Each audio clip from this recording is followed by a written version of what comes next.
Everyone, welcome to the BBQ Brews Show, coming to you live from Meatstock in Bendigo. I'm catching up with this pitmaster legend, Mark from GrillMark's BBQ. How are you doing, buddy? I'm good, man. Yourself? Good, mate. Good. Now, I believe this is your second Meatstock. Oh, well, second pre-COVID, but we had the couple beforehand. Yeah. So this would be fourth or fifth now in total. So yeah, nice.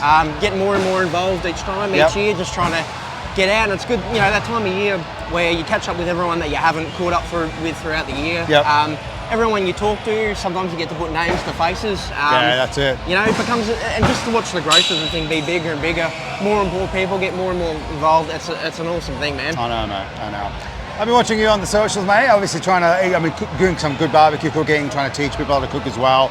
I think creating that, or taking away that stigma that is the name and the word pitmaster, because everyone, you know, you're your own pitmaster, right? So, yeah. How are you finding socials, man, and getting yourself going with all that stuff? Yeah. So look, a lot of the stuff I've tried to funnel in on over the past year has been the YouTube channel. So doing all the long format videos. Yep. And what I'm trying to achieve there is just, you know, there's a lot of people out there who want to get into barbecuing. Yeah. And like you said, the word pitmaster can be intimidating. There are a lot of in-depth videos that might be for someone more experienced, but what about the guy who just wants to know the basics, you know? What wood am I using? What pit am I using? How do I dial in the temperature? You know, everyone has to start somewhere. Everyone has to start from the beginning. So if you take away that stigma of what in your head is you idolise as the idea of a pitmaster, well, then you become your own. You learn the basics, you grow and advance. So it's not exactly targeting towards all beginners, but just, you know, whether you're just starting out or you're a novice, you're intermediate, whatever, there's always something you can learn. Yeah. And, you know, I've been doing this for 6-7 years now, before doing all the stuff on social media, and all self-taught, and from watching other guys do what I now put out there in terms of the content I'm showing. So if I had more of that around earlier, you know, as the Australian low and slow community was sort of growing, I'd have a lot more to sort of go off. Probably would have learned things a lot quicker. So the feedback I'm getting with all that so far has been great. And in terms of all the other social media platforms, just enjoying it, man. Not trying to take it too seriously. Yeah, that's good. You know, helping people where I can, and just more using it as my own community and friends. And it's good stuff, man. Awesome, mate. No, I love it. And I think it's one of those things. It's social media has changed rather the ability for anyone to like get there and share their stories and share their vision and their ideas. So that's really fantastic. Now let's take it back to Meatstock, mate. We're obviously in the middle of the War Stage Stadium. If anyone's wondering what those thuds are, it's the axe throwing that's happening to the left of us. Some good, some not so good. There's a few short misses in there. I reckon. And there's a double axe. Damn. Yeah. Oh, that's gonna be good. And obviously we just watched the sausage throwdown with the amateurs as well. So Meatstock for me is like, it's just a crazy weekend. Obviously double header this year with Toowoomba for sure, leading into Bendigo. Yeah. So it's been really interesting. But I guess, mate, coming in here and seeing what inspires you here. What do you look at the Meatstock today and you're like, all right, where do I want to be? What do I want to do next year at Meatstock? You know, what have you got planned, and what would you love to do at Meatstock? So what I'd love to do is, for me personally, is take it to that next level, get more involved, sort of being part of the crew. But the thing I love the most about it is, I think, watching people come in and you see the smiles, it's the atmosphere. I want to be where the people are. I want to be where the atmosphere is growing, and just watching people in awe of certain things, whether that's watching a comp, seeing the awards, or just seeing the smoke billow out of a 4-ton pit we've got out there, whatever it is, 6-ton. It's seeing Frank the Tank you're talking about. Yeah, that's it, Frank the Tank, crazy thing. So that thing's massive. It's seeing that, that's where the growth in this comes from. The more people come along, the more people crack a smile on their face, you know, the bigger it gets. So the answer to that is everywhere I can be, man. I want to be everywhere I can be. What about you? Where do you can pick one spot to hang out in? Where are you going? I must admit, I love everything about Meatstock. I do love the War Stage and doing the interviews, meet the pitmasters. We did the meet and greets with Smoker Baker as well, which was a lot of fun. But yeah, look, I love the stage. I love the demo stage too. Like I had the privilege to work with the guys from the Q Club and Traeger this week, which, mate, if someone told me 3 years ago, 3 years ago was my first Meatstock. Yeah, right. I've been cooking, doing rib demonstrations on the Traeger tent with the guys from Q Club and BBQ critiquing me. I wouldn't have believed you, you know, like it's, And I think that's what Meatstock gives you. It gives you an opportunity where, yeah, if you do create those relationships you can build out.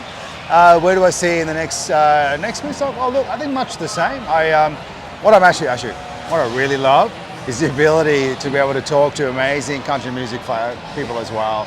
That's been really, really cool. And I don't know, like, yeah, I think without Meatstock, I don't think Casey Barnes would walk out, see me and go like, hey mate, and give me a handshake. Yeah. Like it happened today and I was like, shit. All right, that was pretty cool. Yeah, didn't expect that. And but yeah, that's the kind of stuff Mark and I love. And I think the interviews we do love doing the interviews.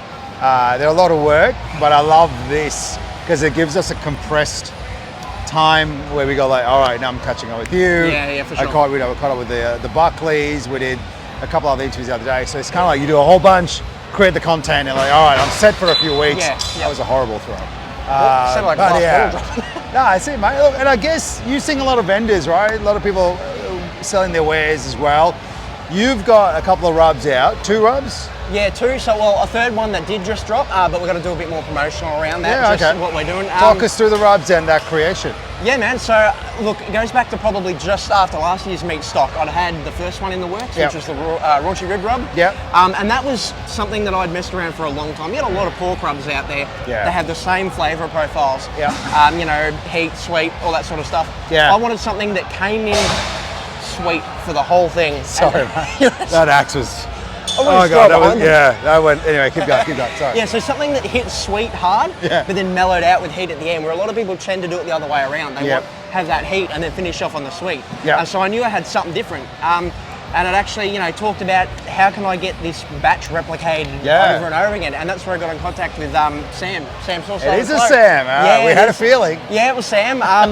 Sam Kimo, if anyone's wondering. Because I had the jars and all the bottles all going myself for a while, and I just, for the first 2 months, couldn't keep up with it. We've got to hold, we've got to pull back, we've got to stop. Yeah. So got in contact with Sam, we made that happen. Nice. Helped me out with everything, and it was, I mean, happy with that. And the second rub was the zest, which was actually an accident. It was a twist on the raunchy rib.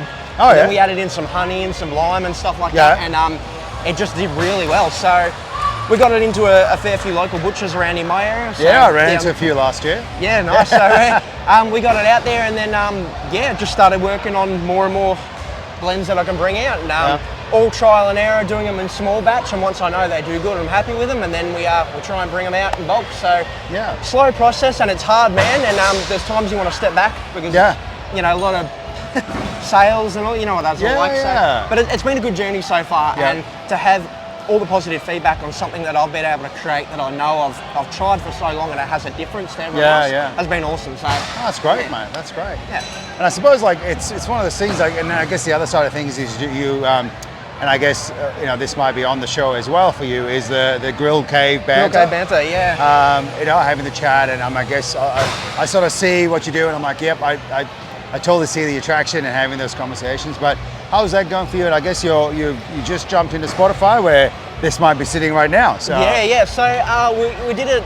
First one was probably over a year and a half ago now. You know, at first it started with me just sitting on a couch talking barbecue on YouTube, whatever, nothing much, and then ended up doing the idea of, right, we need to get some people on. You know, we spoke for a little bit briefly, and I think we had 5 guests that I ended up doing really bad, man. Like, you know, Instagram connection issues. Yeah. But the feedback I got from it, from the 10 to 15 people that tuned into each one, was that they love just that banter, that no script, talk, you know, shoot the wind. So I thought it'd be about time to bring it back again, try and do things a little bit better.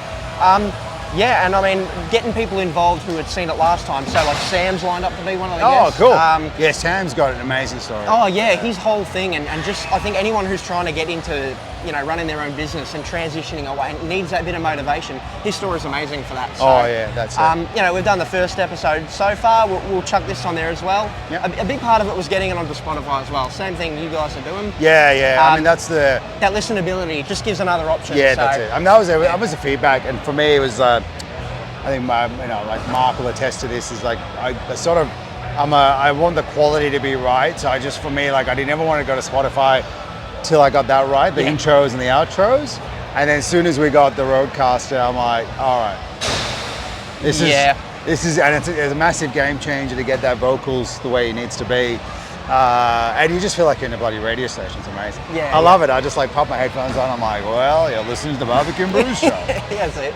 It's good fun, mate. But no, that's great, mate. Do that, because I think one thing that it doesn't take a genius to work out is that there's no one doing barbecue-based stories or podcasts in Australia. Like, huge shout out to Ben from the Smoking Hot Confession. Yeah. I got massive inspiration from him, and we had him on the show as well, probably a couple of years ago now. But he set the groundwork up, and you can see it's a lot of work. It definitely bogs me down. Like, I sort of go like, oh man, like it's just, you kind of like, because I mean, I'm not sure if you do it, but I do a heck of a lot of prep. Not for this one, obviously. This is not. I love these ad-lib ones as well, but I do a lot of prep to get things going. So it takes a lot of work to bring them together. Yeah. But it's daunting though. You get someone like Jay Beaumont on, or you get like Diva on the show and things like that. You get like, oh man, this is. You guys make it so seamless though. You had your one with Jay, Diva, the one with Jess Prize you guys had last year. Jess I mean, it comes, everyone that you've had on wants to be there to chat, and that's what makes it flow. The conversation doesn't stall at any point in time, and it's, I mean, who doesn't want to get on and talk barbecue, right? That's it. We just got to get people to listen to barbecue. That's it. We'll get there, man. We'll get there. So we'll work through that, mate. But yeah, look, that's great, mate. Look, I guess a few hours left here at Meatstock Bendigo. What do you got planned? What have you been eating, mate? What haven't you been eating? So I tried to get the pork belly lollipop. I still haven't got it yet. So it's the one thing I haven't got, but I've done the meat box, the beef shorties. I've been to basically every vendor, drinking everything in sight. So trying to take it a little easier today. But no, I'm just waiting now. Casey Barnes in an hour and a half. Yes. So I will be front and centre for that one. If it makes you feel any better, Casey Barnes walked down to Carolina Smokers and didn't get one. What? Yeah, that was good. Because it just ran out, because he runs out. Like it literally the most popular. It's for anyone. It's literally pork belly rolled up on a stick. Looks incredible. Smoked, full of barbecue flavor. And who doesn't like meat on a stick? Like, it's like you're at a festival. Like I don't want to eat like this. I want to eat like that. Yeah. So he walked out, and Casey was not happy. It's like, mate, you told me to come down. I had to take photos with people. But no, it was good. But no, cool, mate. Well, look. Great to have a chat to you. What's coming up for 2024? What's coming up in the future, mate? 2024, we'll keep progressing with the rubs, try and get that out into more and more places. Quality is a big thing for me at the moment, so working on audio, working on the way I do my footage for the YouTube videos. It's a small number, but I'm hopefully by the end of this month should crack the 1,000 subscribers. So you got to do reels, man. Yeah, well that's it. But on YouTube. On YouTube, the shorts. So like I do them as well, but the algorithm's a bit funky for me, so I'm still trying to crack that. Something about doing it though with all those long form videos has seemed to have been like, I've had my first video crack 30,000. Nice. Which not a big deal to some, but that's knowing awesome. how hard YouTube is to crack, hopefully things just start to snowball a little bit. So that's a big focus of mine this year, and the rubs. So An hour for Low and Slow Basics. I was listening to the video that he was on, and he talks about YouTube's all about consistency. So I think we had same time every Sunday. Yeah, and he hasn't missed that. So, and I know, as easy as that sounds, it's so hard, man. So hard. You got to put the time to cook. You got to allocate. You know what edit it. Like, mate. No, awesome, mate. Well, look, enjoy the rest of Meatstock. We're right next to Sweet Stock. For anyone who's wondering what's to the right of us, it looks amazing. I really want a donut.